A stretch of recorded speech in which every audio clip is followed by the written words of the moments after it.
Good evening. So, this is the third episode of this series of podcasts that we have been doing. And with the first two episodes were very focused, or in fact, the first episode was about what is the rationale behind these podcasts, these messages. And then the second one talked about a specific trip that was undertaken recently to Saudi Arabia and what were the insights and journey, how it came about, and how we would like to link back those lessons to marifat of haqq and also key messages around which these podcasts are brought together. So before going into those exact messages, I just wanted to highlight a few key considerations that were very useful in understanding those topics. And these considerations are not only limited to the journey that we're going to be on, especially with it relates to Saudi Arabia, but it is related to the broader voyage that we have undertaken on dealing with the social issues and also like the concept of marifat and historical perspective. So there are multiple dimensions that we have talked about and we will be discussing over the series of these podcasts. So there are two very important things that I wanted to highlight today. These are part of mindset that are very important in our daily lives, in religious aspect or in non-religious worldly aspect. So the first one is using our mental capability and gift given by Allah to raise questions and being open to be questioned. And then second point is to understand the importance of time, because time is of the essence. So let's first dig deep into the first one about questions and their importance in religious / historical / worldly discussions. From the time of birth, a human brain is tuned and wired to ask questions. Questions exercise mind and intellect and enable us to think through different scenarios.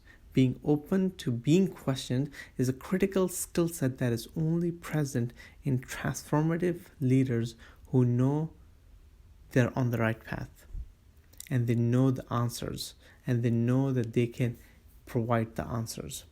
Let's take a few examples. First, a baby or a small child keeps asking questions. For example, what, where, when, who, why. The reason is because they are curious. And this curiosity leads to education and learning, which ultimately leads to research and innovation. Secondly, there is a famous scientist / a person who believed that there were things beyond what was popularly accepted by the mainstream. His name was Galileo. He questioned the underlying assumption of his time that the earth was the center of the universe. This assertion got him killed, but it laid the foundation of modern science because he was right. Everyone else who was against him was wrong. Similarly, Isaac Newton asked the question, why does the apple fall down? Why doesn't it go up or keep floating in the air? This concept, if this question hadn't come to Isaac Newton, the laws of gravity, the laws of physics as defined by Newton's laws of physics would not have emerged. Therefore, questioning is very important in science. And third is, Imam Ali alayhi salam has said in his wasiyah, the detailed wasiyah to Imam Hassan alayhi salam, or some say it is to Hazrat Muhammad ibn Hanafiya, but basically it is to all of his followers, that before truly embracing religion, one should ask all the questions that one has in the mind, so that one can embrace Islam and Allah's omnipotence. Once the person is comfortable with the answers and is convinced that Islam is the right religion, then comes the point to submit to the will of Allah, all knowing, all powerful. This is how Shia leaders think about religion. Any religion or sect that does not allow questioning is taking us backward or is trying to hide something. Now, while asking these type of questions, just keep in mind that not all questions can be answered with the knowledge that we have.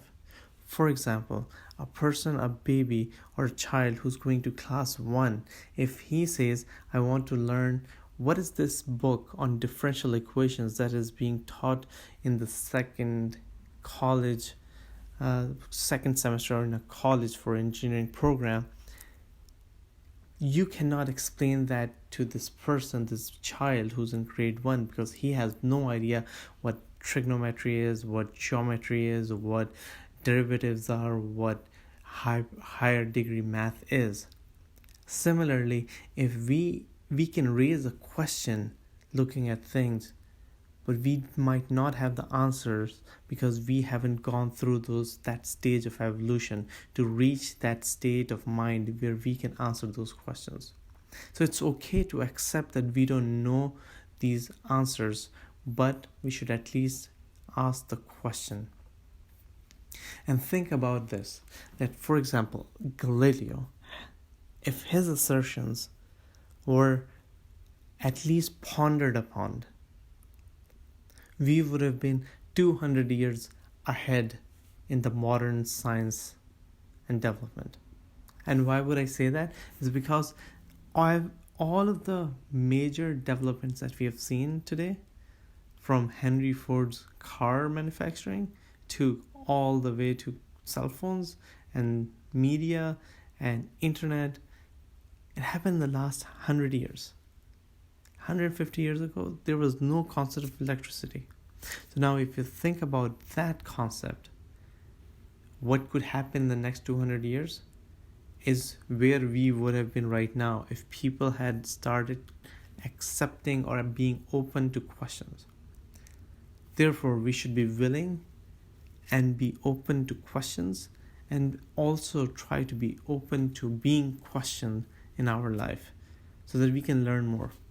Secondly, the important point is lack of time. So we should consider every day that we spend in this life is a day less left in our life. One day of opportunities that we might have had previously to make a difference in this world and or to gain marifat of Allah and the Imams is no more. This is a very humbling feeling because it changes the perspective that we might have about this life and our purpose in this life. I recently saw this documentary on Bill Gates. He's one of the richest persons alive, and he said that his focus is on time because time is one commodity that he doesn't have more of. But time is one commodity that we all are equal in. So no one has more of time. Everyone has the same amount of time. Therefore, Bill Gates, for example, wants to maximize his time for the betterment of the society and has pledged to donate all his wealth through the Gates Foundation, focused on sanitation, clean energy, polio eradication, etc. But we should keep this in mind, that if we want to make a difference, we need to make sure that time is the importance of time is realized. Because every single day we're going to grow weaker, we're not going to be younger, we're going to be more busier, we're not going to be having more free time. So just leverage the time that we have today, and tomorrow's time will open up as Allah prepares the way for everyone to make an effort in the right direction. And in the same series that I saw that I watched on Bill Gates, he says that his biggest fear is that his brain will stop functioning. which will inhibit his thinking capacity, which will impact asking questions and then answering them to create a better world for the future generations. We should have the same thought process.